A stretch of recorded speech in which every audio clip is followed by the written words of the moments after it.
গোপালের শুভ জন্মাষ্টমীর জন্য আমি সকাল থেকে মনটা খুব প্রস্তুত করে রেখেছিলাম যে গোপালের জন্য ক্ষীর ছানা দিয়ে শুরু করব।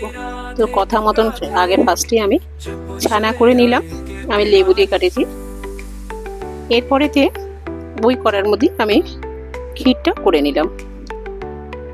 ক্ষীর করার জন্য দুধটা যখন মুড়ে এলো তার মধ্যে আমি একটুখানি ছোট এলাচ, দারচিনি এগুলো দিয়ে দিয়েছিলাম, লবঙ্গ দিয়ে দিয়েছিলাম সেন্টটা ভালো হবে বলে। এরপরে চিনি দিয়ে নাড়তে আরম্ভ করলাম।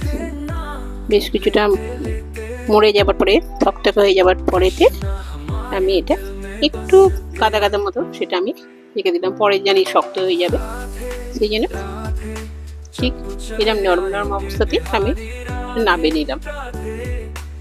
এরপরে এই কড়ার মধ্যে দিয়ে আমি নারকেল সন্দেশ করবো বলে আগে থেকে নারকেলটা কুড়ে রেখেছিলাম, ওতে গুড় মাখিয়ে আমি ওটা দিয়ে দিলাম। এর মধ্যে আমি ছোট এলাচ, লবঙ্গ, দারচিনি সমস্ত দিয়ে দিয়েছি। বেশ কিছুটা, কারণ মায়ের মুখে ছোটবেলা থেকে শুনতাম, মা বলতেন যে গোপাল কি না খেতে ভালোবাসে, নারকোল, তালের মিষ্টি, সুজি, সিমুই ভীষণভাবে, একটা বাচ্চা ছেলে যা যা পছন্দ করে গোপালও, গোপুসোনাও সমস্ত জিনিস পছন্দ করে।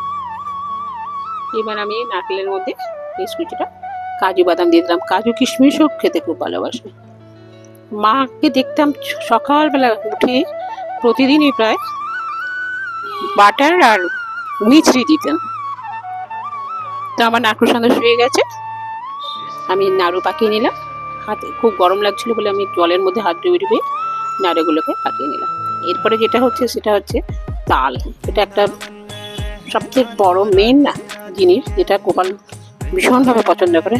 তো আমার হাজব্যান্ড খুঁজে খুঁজে একটা তাল, খুব সুন্দর বড় দেখে তাল নিয়ে এসেছিল, সেটা আমি এই ঝোড়ার মধ্যে চেঁচে নিয়ে, এটারও যে এটা হয়, কাইটা হয়, এটাকেও ক্ষীর করে নিতে হয়। এই ক্ষীরও খায়, খেতে ভালোবাসে গোপাল। গোপুর জন্য মোটামুটি আমি নিষ্ঠাভাবে সমস্ত কিছু করার চেষ্টা করেছি।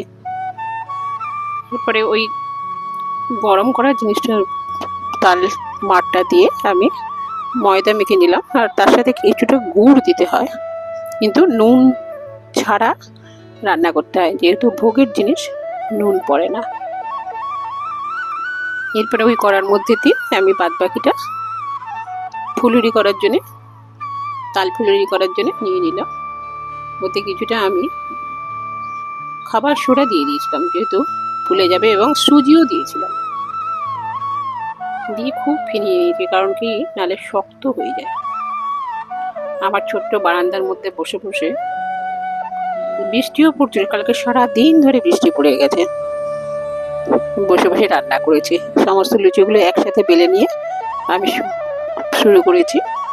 এইগুলো গোপু শোনার জন্যে, আর আমার গোপু শোনার জন্যে করেছি বড় বড় করে লুচি, কারণ অত বসে বসে করার আমার শরীর, কোমরের ব্যথা হয়ে যাবে আর কি, যার ফলে ছোটগুলো করেছি আমার গোপু শোনার জন্যে, গোপালের জন্য, আর বড় বড় করে করেছি বড় গোপালের জন্য। এই যে বড়টা করেছি, এটা আমার ছেলের জন্য করেছি। এরপরে ওই করার মধ্যেই আমি ফুলুরিগুলো করে নিয়েছি, তালের ফুলুরি। এর মধ্যে আমি কিছুটা নারকেল রেখে দিয়েছিলাম, সেটা মিক্সিং করে নিই। এতে সুজি, গুড় সমস্ত কিছু দিয়ে মেখে নিয়েছি। এবার ছোটো ছোটো করে ফুলুরিগুলো করেছি। আমার মনে হয় গোপুর খুব ভালো লাগবে। আমি যতটা পেরেছি তার নাম করে, নাম স্মরণ করে করেছি, আমার কোনো অসুবিধা হয়নি। আমি প্রথম করেছি গোপালের জন্য, এই সমস্ত জিনিসগুলো আমি বসে বসে ধৈর্য নিয়ে করেছি, এবং তার সবসময় তার নাম স্মরণ করেছি। আমার মনে হয় কোনোটাই অসুবিধা হয় না, সবই ঠিকঠাক হয়ে যায়। আমার এটা করে উঠতে মোটামুটি সন্ধ্যের সময় হয়ে গেছে। আমি গোপালকে এরপরে সমস্ত কিছু সাজিয়ে নিয়ে ওপরের ছাদে গিয়ে যে গোপাল আছে পুরোপুরি সাজিয়ে নিয়েছি, আমার যতটুকু আমি পেরেছি আমি মন দিয়ে খুব যত্ন করে নিষ্ঠা সহকারে সাজিয়ে দিয়েছি। আমার সাধ্য মতন যতটুকু পেরেছি, ক্ষীর, ছানা, নারকেল সন্দেশ, ফল, চিড়ে মুরগি ভাজা, বাতাসা, নারকেল নাড়ু, তিলের নাড়ু, সমস্ত কিছু দিয়েছি। দিয়ে আমি সন্ধ্যের সময় ওপরে ঠাকুর ঘরে গিয়ে গোপালের কাছে আমি ভোগ নিবেদন করেছি। গোপালের কাছে, গোপুর কাছে সমস্ত কিছু জিনিস, আমার মনের কথা সব জানিয়েছি।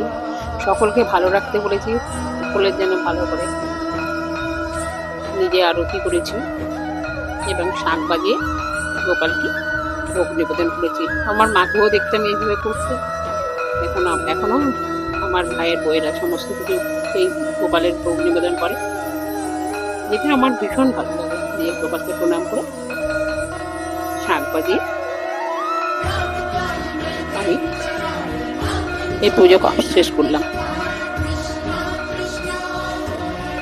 যদি তোমাদের ভিডিওটা ভালো লেগে থাকে তো প্লিজ লাইক, শেয়ার আর সাবস্ক্রাইব করুন।